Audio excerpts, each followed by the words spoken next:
Clashes break out between police and migrants on Greece's border with Turkey. France 24 has exclusive images documenting the squalid conditions thousands of people are living in, trapped between two countries who don't want them.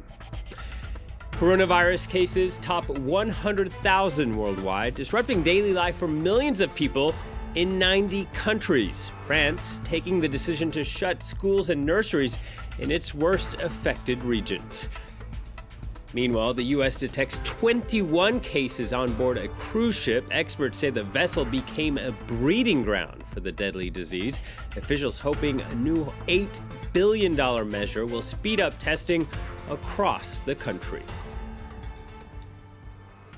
Thank you for joining us here on France 24. Scenes of desperation and violence on Europe's doorstep. Thousands of people have gathered at the Greek-Turkish border since Turkey's leader last week said that his country would no longer honor an EU deal stopping refugees from crossing into Europe. Greek authorities say they have prevented nearly 39,000 people from entering their country. Turkey claims that the real number is 3 times higher. France 24 has obtained exclusive footage from inside the closed-off camp near the Pazucale border crossing. The air is thick with tear gas. Explosions ring out as migrants throw projectiles at the Greek border post. This has been the battle scene inside the closed-off buffer zone at Pazucale crossing on the Turkish border. This footage was filmed by an Iranian migrant living in the huge makeshift camp in the hope of crossing to Europe. These are the tear gas and smoke grenades that the Greek government are throwing at the people on the border. He told France 24 violence has been breaking out daily as the migrants are repelled by Greek border officers.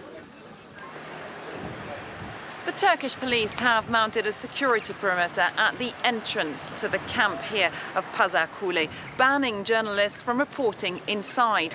But some migrants are managing to sneak out via back roads to buy more food and to tell their stories. That's how we met up with the migrant who filmed the videos to verify them. He shows us a scar from recent scuffles. An Afghan friend of mine was hit with a tear gas canister near the border fence. I went to help. They fired tear gas at me too, and I got injured. The world needs to know what's going on here and where things are going. That's why I'm speaking out to you. He's been filming the dire conditions for migrants squatting in the camp for more than a week now. Queues for rare charity food handouts stretch out of sight. There are simply not enough meals to go around.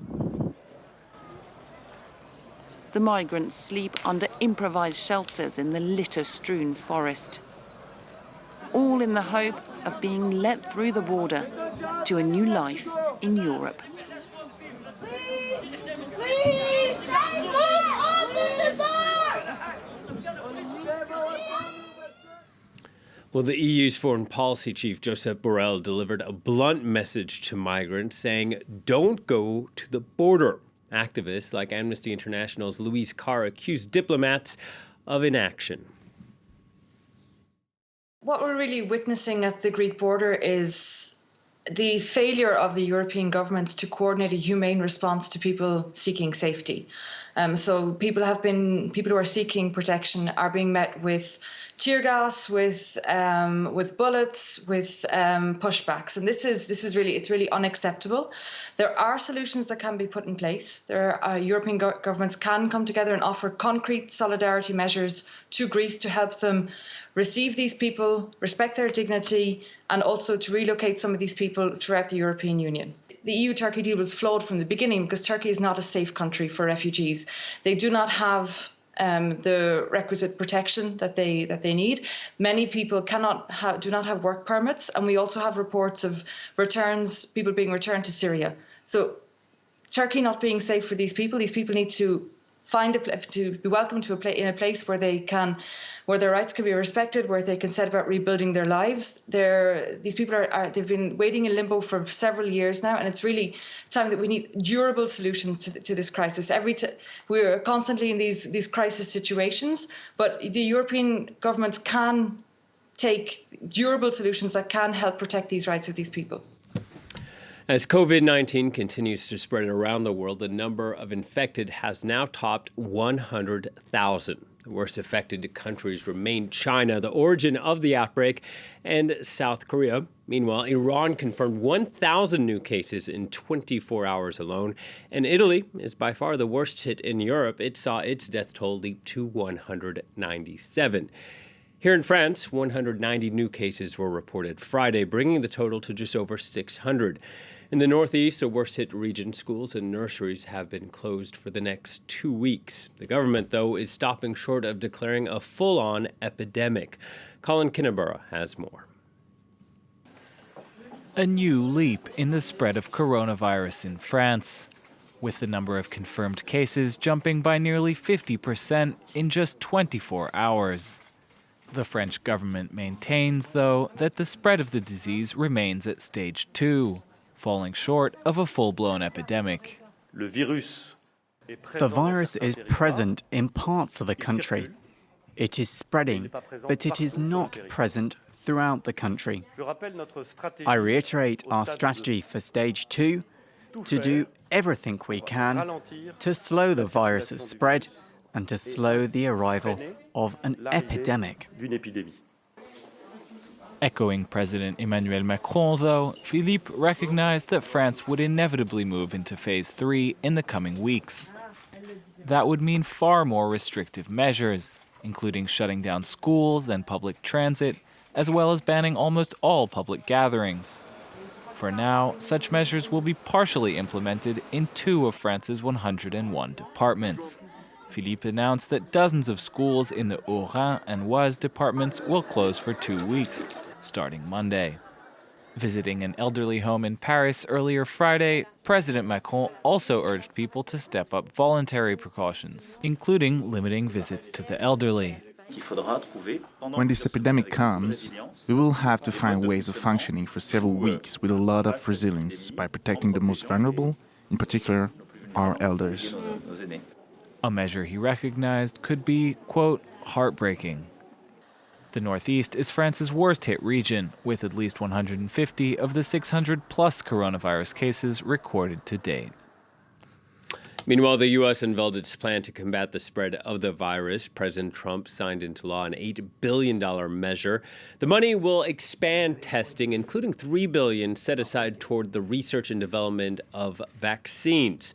Over 200 people in the country are infected, including 21 on board a cruise ship off the California coast. Officials called the vessel a breeding ground for the disease.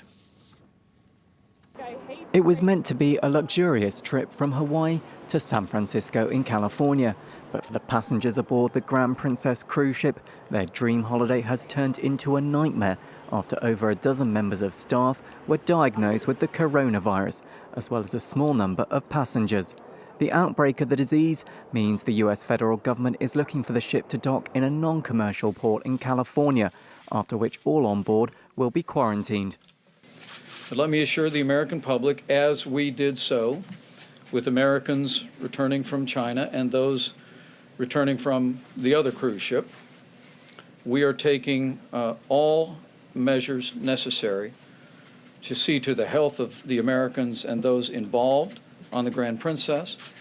After people on board exhibited symptoms of the virus, a US military helicopter delivered test kits by rope for 46 individuals to test themselves with. In total, there are some 3,500 people on the Grand Princess, and passengers have been asked to remain in their cabins to avoid spreading the virus. And we have a lot of faith in the powers that be that they're going to do their best. Yeah. To have a helicopter be sent to our ship was incredible, that we were cared about that much, and the test results were taken 4 hours later.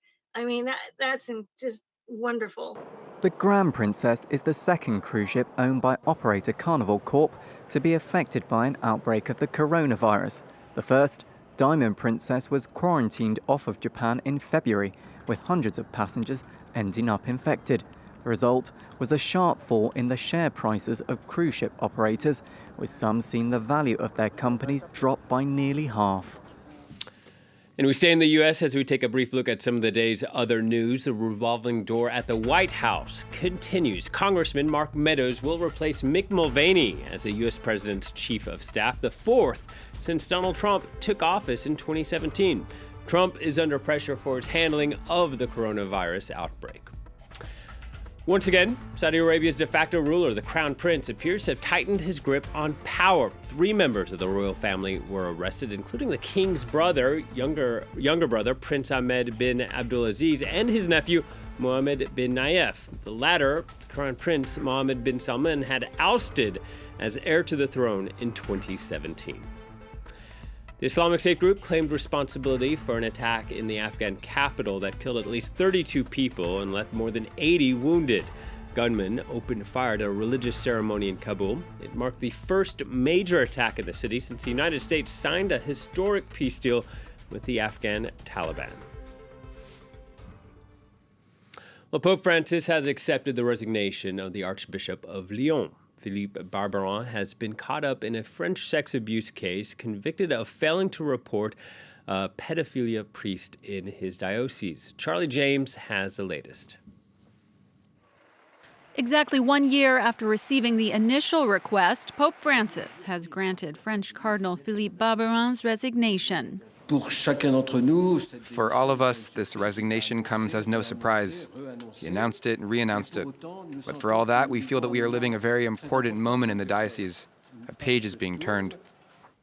The Pope had first refused Barbarin's request, pending the outcome of an appeal of his conviction for failing to report a pedophile priest.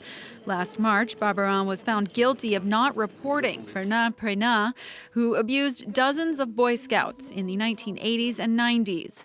After that ruling, he announced he would offer his resignation. Regardless of my personal fate, I would like to reiterate my compassion for the victims and the place they and their families have in my prayers. I have decided to go to the Holy Father to give him my resignation.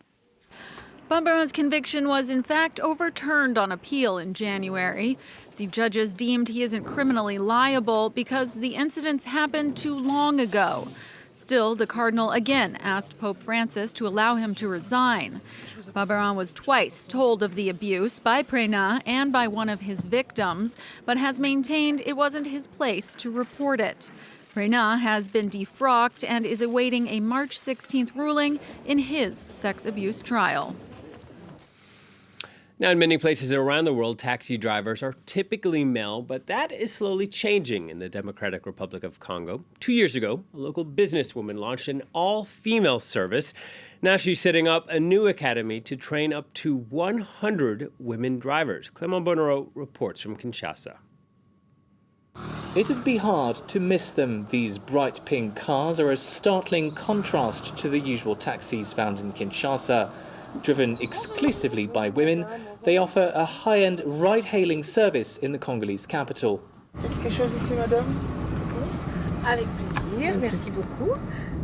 Most clients are also women. Christelle says Uber's cabs are a more comfortable and safer way of getting around.